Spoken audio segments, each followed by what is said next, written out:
Welcome back to the show. We are fueled by Hattie B's Hot Chicken. God knows that Josh Pate of Josh Pate's College Football Show is fueled by many, many things, including the pre-workout. What the world does that mean? I have just that you're chemically enhanced, I would think, from just your general energy level. I just don't know how it's sustainable. Whomst amongst us can even eat this swill we put on our mouths these days without being chemically enhanced? I'll take it up with the FDA. We'll lobby the FDA at a later date. But yeah, you come in here, you chug your pre-workout, you're fueled by something every time I see you. I don't think I've ever seen you not enhanced on something here. Here we go. There it is. Sorry, this is not a visual medium.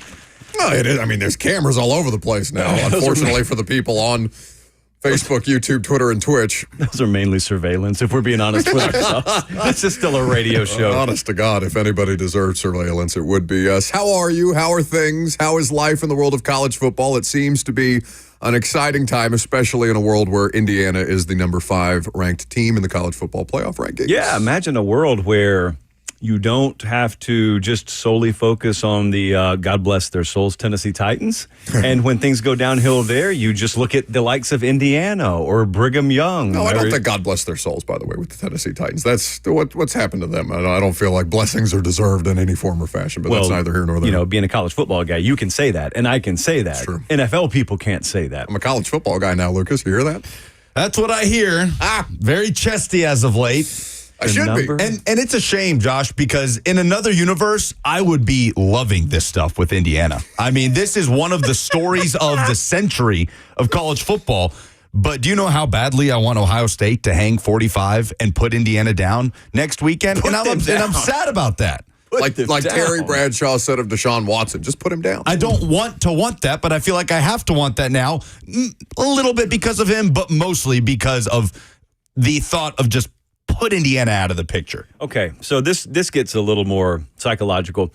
You know how you'll watch TV all the time and you'll see some guys saying, I'm rooting for them because I want my buddy to be happy. Okay, I don't have any buddies like that. I want my friends to be miserable. Yes. Especially if I can't be happy. You think I want Buck Reising smiling over what Indiana's doing? Yes. Come basketball, come football? No, I want the tips of your mouths to be much closer to your shoulders than they are to your ears. So I can pick up what you're putting down. And then I'm sitting here and I'm wondering, am I going to be at that game next week? Am I really going up there? Because Indiana's either going to win that thing outright or lose by 30. Either way, I'm not sure that's how I want to invest my Saturday. So for many reasons, all due respect, immense amount of respect due in the room, I can feel you. I just delight in the fact that he has to maintain some level of professionalism on Josh Pate's College Football Show as he talks about Indiana, because I'm out here reposting Josh Pate reels where he's gassing up my Hoosiers. Like, I haven't cared about a thing that Josh has said in 5 years of knowing, or 4 years of knowing him. But here he is gassing up my football team that I didn't know existed until like 3 months ago. Did you like that metaphor I dropped? The sound in the woods when you walk out to your car late at night to get something, that's Indiana. You don't know what it is.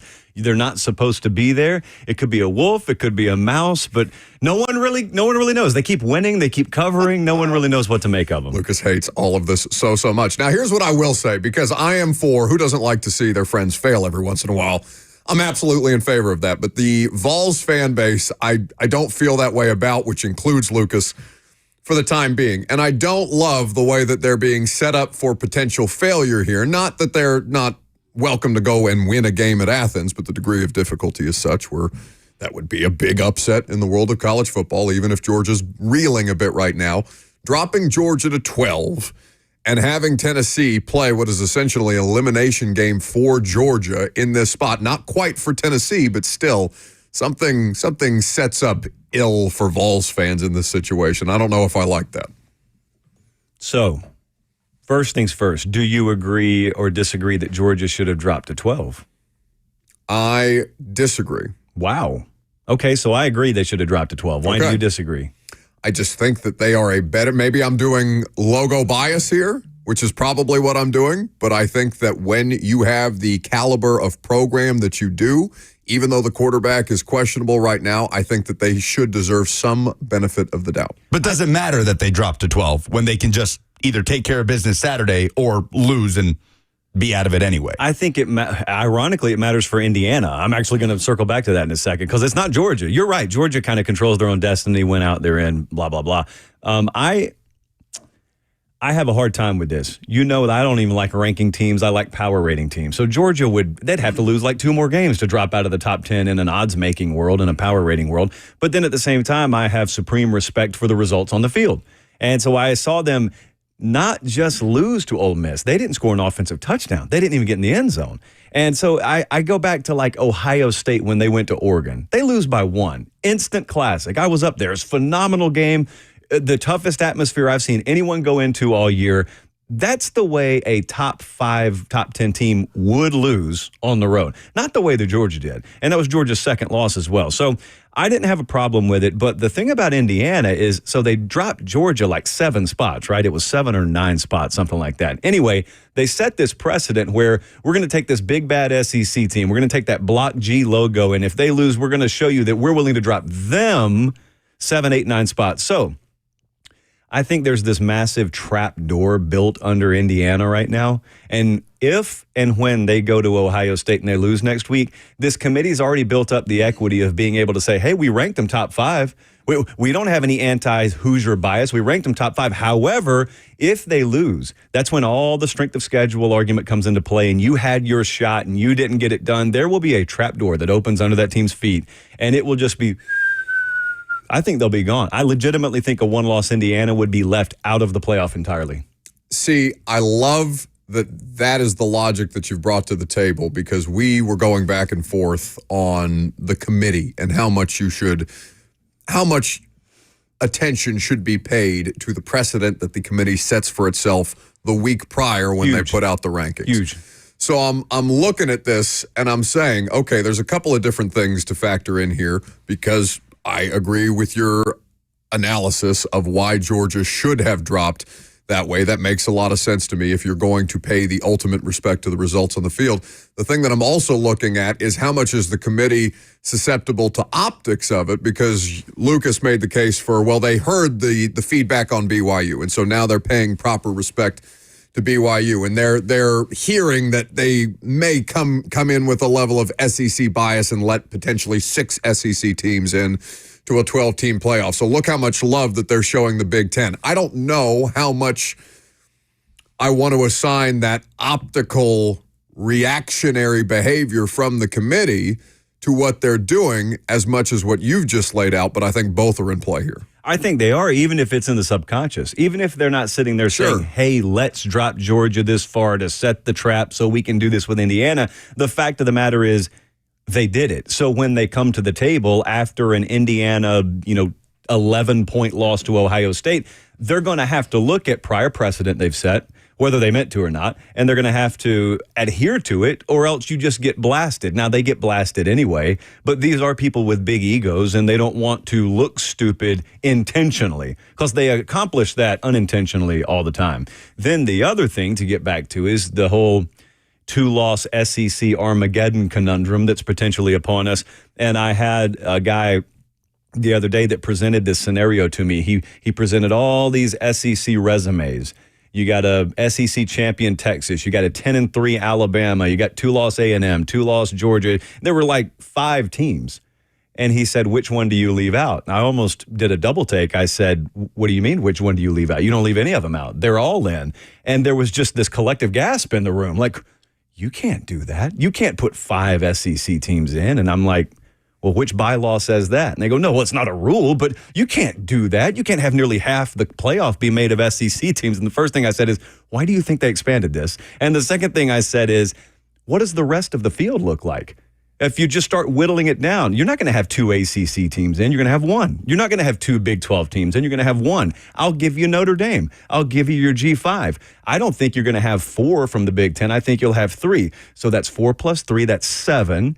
12 minus 7 is 5. I absolutely think that there'll be room for 5. If the SEC does not have upsets and chaos themselves, which they may very well have. I'm not going to put it past Alabama to lose to Auburn.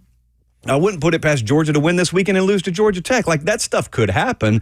However, the way it's tracking right now, I think some people who wanted this thing expanded because of their fabled competitive, balanced, inclusionary 12-team playoff field are just going to look around and say, well, this is not what we signed up for. It is. It is. And you know good and well, I sat here and yelled in this microphone, don't expand this thing. I know, because it's me. I wanted the expansion. I wanted competitive balance. I wanted more NFL and college instead football. You get Texas A&M and you get South Carolina knocking on the door with 3 losses. Frisky. Welcome. We're having fun, though. Josh Pate is in studio. Josh Pate's college football show. You can catch it live on YouTube Sunday, Tuesday, Thursday at 7 p.m. Central Time for the locals, 8 p.m. Eastern Time. You can also catch it via the podcast, wherever it is that you get your podcast. We are having fun. So Nico seems to be trending in the right direction to play on Saturday. All the flaws that Georgia's displayed that you've just kind of referenced, the turnovers on offense, the inability to run the ball, at times the inability to stop the run, all still hold true whether or not Nico plays, right? So how much would his presence alter your thinking about this game on Saturday? Fairly significantly, just because the athletic profile is way more dynamic with him at the quarterback position. I think Heupel's really smart in that his backup has been with him since the kid was born, basically. So he eats, sleeps, and breathes. He can finish the sentences of the offense as Heupel starts to call them. That's good. And they trust him. Yeah, I heard you guys talking before I came over here. They put him in the Bama game, and he just chucks it deep. It falls into the wrong hands, but they trusted him. So I think it changes it fundamentally. It does not rule them out of winning. Certainly, he gives you the best chance to win. I was talking to some of their staffers yesterday, and they really don't know whether he's going to play or not. They certainly are cautiously optimistic, but it's not one of those, all right, the doc gave him a green light, let's just hold our cards close to the vest the rest of the week. It's protocol that's out of anyone's hands over there. Now, we can feel like, judging by past precedent, knowing how other guys have progressed, that he's on the right track. But I'm going to say cautiously I expect him to play. And then if he does, let's just walk this through for a second. Because I walked in this room and I told you the line on this game was around 10. And you said what? I'm shocked. What do they know? Yeah. What do I they think know? a lot of people are. Okay. I am, too. I am very surprised by it because they don't know anything. There is not hidden information out there. Now, if the quarterback's out, that's a potential game changer in your odds. But if Nico plays, they're counting home field advantage. There is not a 10-point gap between these teams whatsoever. There's probably not a 5 or 4-point gap between these teams. What are you confident in Georgia doing? Because I've watched them, and you've got inconsistency at the quarterback position, which I think goes hand in hand with the fact that they are in, and this is not a typo, the 100s in rushing offense right now. Their offensive line is atrocious. They don't have game wreckers or game breakers up front. That Texas game more and more looks like an anomaly. They had 4 of their 6 scoring drives begin in Texas territory. Beck still turned the ball over that day. It's just that they played in a complimentary enough fashion and they won the game. What I am very nervous about here is Georgia can't stretch the field. They can't break the game at wide receiver. They can't run the ball. And Tennessee has like 5 defensive tackles, 6 defensive tackles, along with guys like Pierce and guys off the edge that I trust to really make things uncomfortable for them. And I just went down to Baton Rouge last week, and I heard Tiger Stadium, place as loud as any place you'll go in the world. And then Bama runs the ball down the field and scores the first drive, and it's never a factor the rest of the day. If Tennessee can do that stuff, if Tennessee can grab an early lead, this is not a Georgia team or a program or a fan base that's brimming with confidence right now. They're like LSU was last week. They're into it, but they're very easily shaken and very easily deterred. And if you can take it out of them, you could have your program-defining win, because Heupel hadn't gotten that on the road. He's gotten the Tennessee games at home. He's never gotten it on the road. Which quarterback do you trust more right now? Nico. I trust Nico Emalleava more. I trust the overall. Carson Beck is a 5th-year college football player, right? Yeah. Okay. And regressed. Just making sure. And he's regressed. I trust the system that Nico's in more. I trust the guys who were calling the plays for him more. I trust where his head is at more. And I trust his supporting cast more. So I trust him more.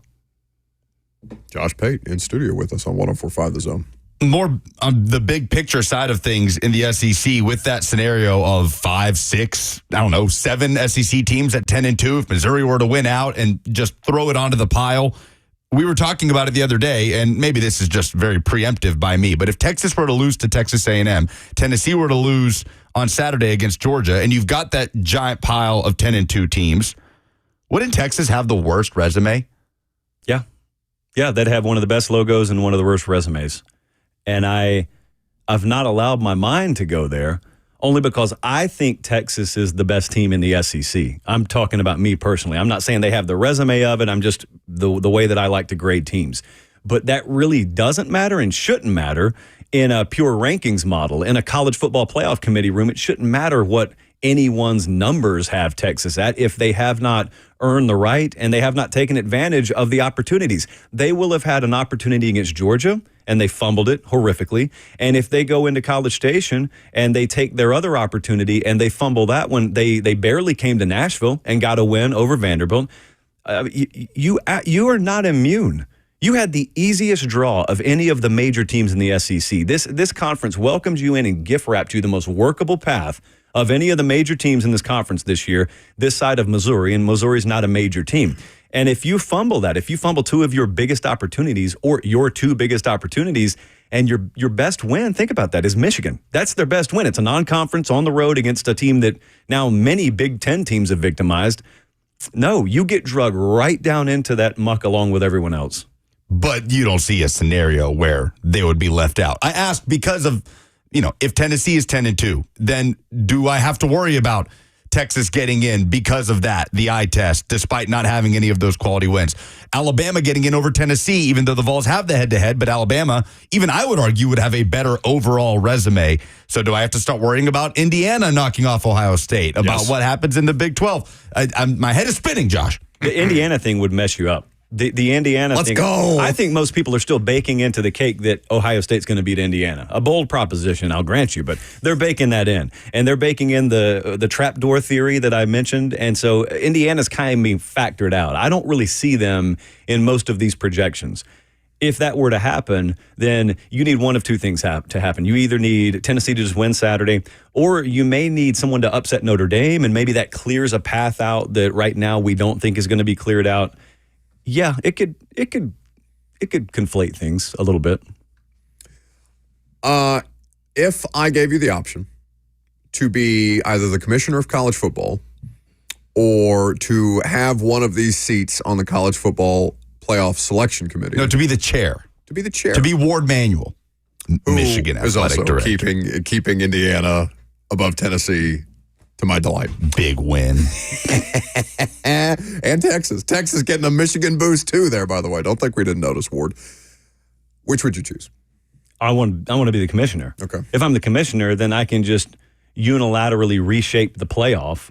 And I can also do this. Even if I can't change the criteria, and I would use the power of the pen to change the criteria. But if I could not, what I'd love to see is I'd love to see the entire process, soup to nuts, play out. I'd love to see every bit of the sausage being made by that committee, and I'd love to broadcast it live like C-SPAN does. Just random Senate committee hearings. God, the ratings would be unreal. I want to hear it, because here's what it would sound like. It would sound like a bunch of squeaking mice, and then you just have a piece of paper handed to you at the end, and you would realize that committee probably isn't doing much of anything. It's all theater, and this stuff is kind of predetermined based on a rubric that has existed for a while. That wouldn't be fun to admit, but I kind of think that's the way it works. It is funny to think about what people, just the general consuming public, whether they're diehard college football fans or casuals, what they think the actual ongoings of this committee look like. Because to kind of Wizard of Oz and pull the curtain away and see the little person running the show back there would be laugh out loud funny if we actually got to broadcast. You think of it as a really, really dark, smoky back room, and everyone's wearing $3,000 suits, and there's some high-level conversation going on. Condoleezza Rice is there. Yeah. And They're playing poker while they're talking it out. And then you walk into the room, and it's like there's no security even there, and it's the AD of Michigan State and UTSA arguing over who took the last cherry Danish or something like that. How long do we have to be in here? Josh Pate, do you have another segment in you? Why not? It's next.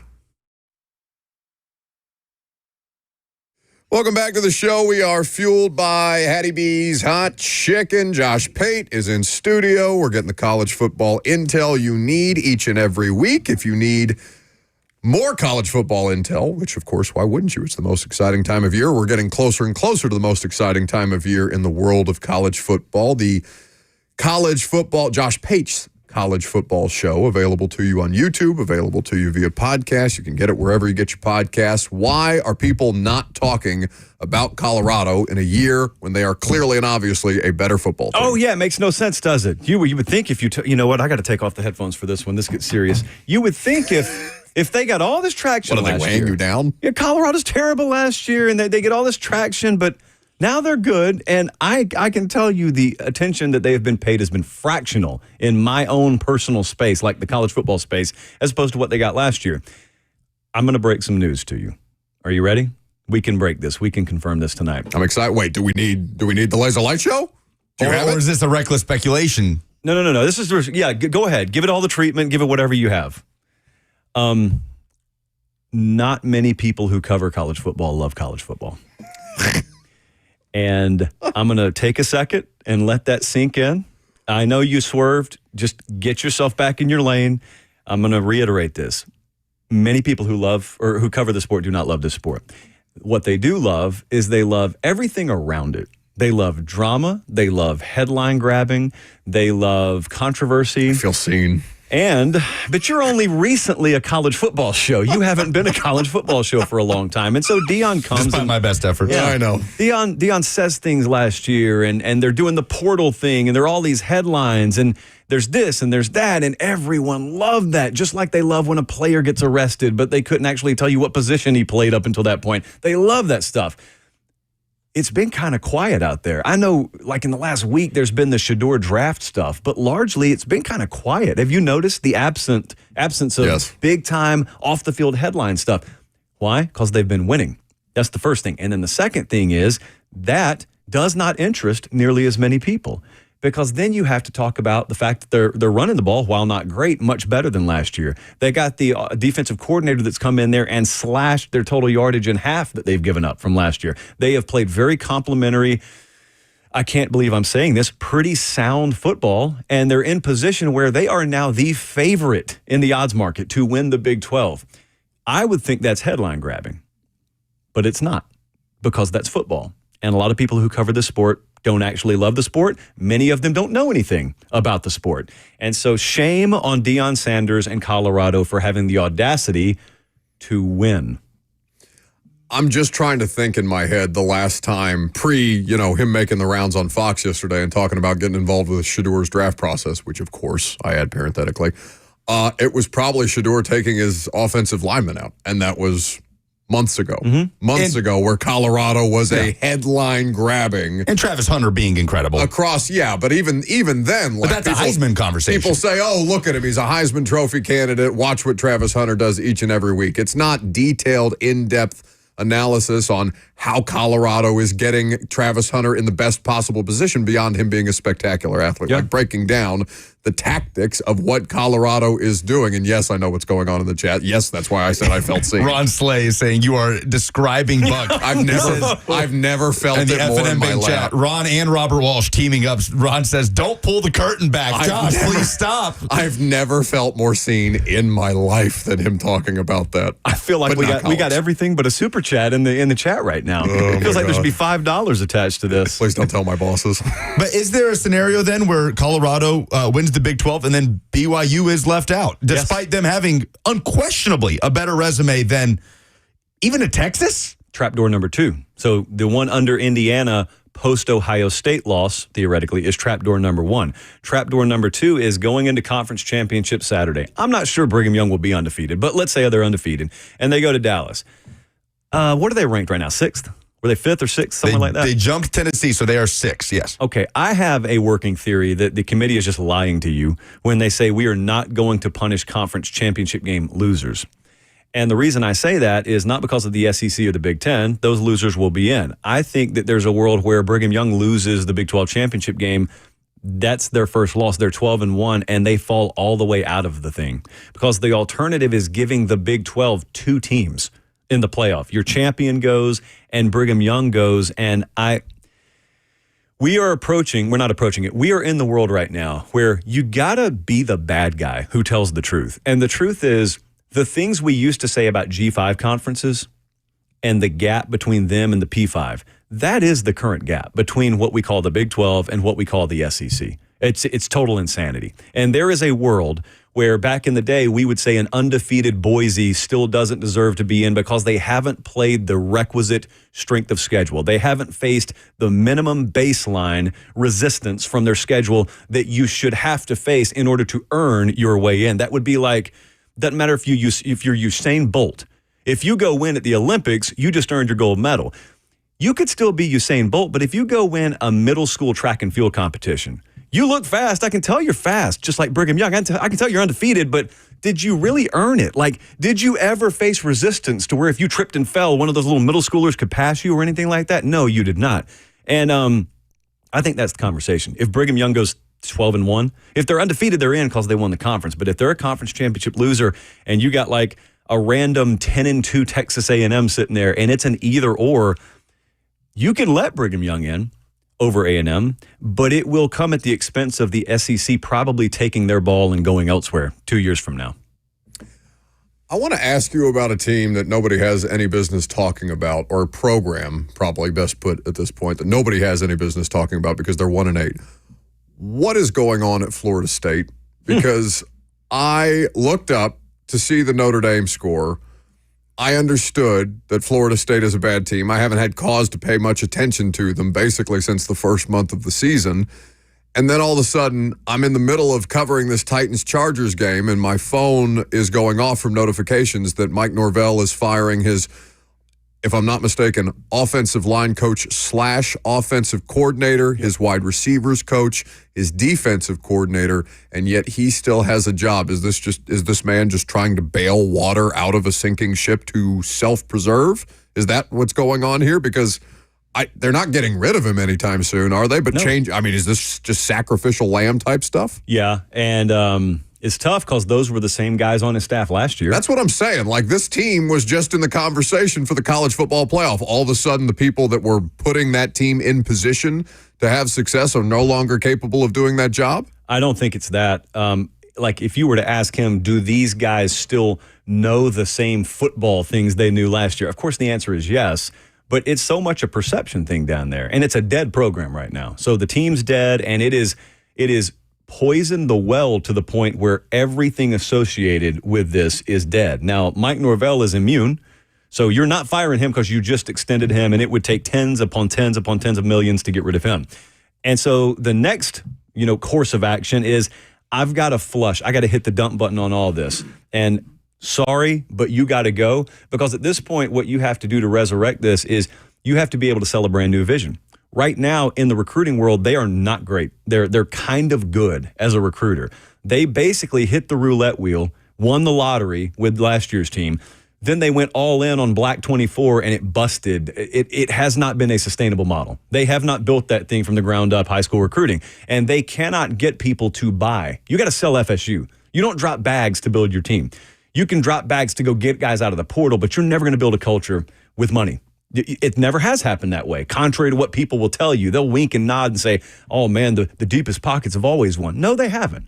They've gotten some players, but the deepest pockets have not always won. The ability to sell your program to a group of people, both staff and players, that's what's won. They haven't done that, so they got to do that. But they can't do it with the same guys who have been in the foxhole, because we've seen what happened there, and they're getting negative recruited, as they should, on the trail. So you've got to be able to bring in an entirely new cast, to then cast a new vision, to then sell, to convince kids that you need to forget what you just saw, okay? Because everything associated with that, I got rid of. I've brought in a new cast, and they're going to spare no expense, and I'm sure they're going to go get some big names, and he'll be able to sell that these guys have all won everywhere else they've been. I've won here before. Just 2 years ago I did. We'll win again. Blah, blah, blah. That's why they have to do it. Whether it's fair, whether it's logical, that's why they have to do it. I agree with them, by the way. There is no other alternative. There is no world where you take the same staff and go back to war next year. Josh Pate. Josh Pate's college football show, Sundays, Tuesdays, Thursday. It's a show day. I don't know why he's in here. He would never grace us with his presence on a show day otherwise. So, again, did Lucas blackmail you the way that he's blackmailed Bob Kessling into retirement? Like, what's happening here? I just found that everyone else is arguing against early kickoffs. Everyone wants the late kickoff. And so I said, well, if no one else wants to move their schedule up, if no one else wants to get started earlier in the day, 10:20, done. I'll be in there. ECU and Tulsa tonight. Who you got? Oh, stop. Are you serious? Go to break. Take us to break. Take us to break. That is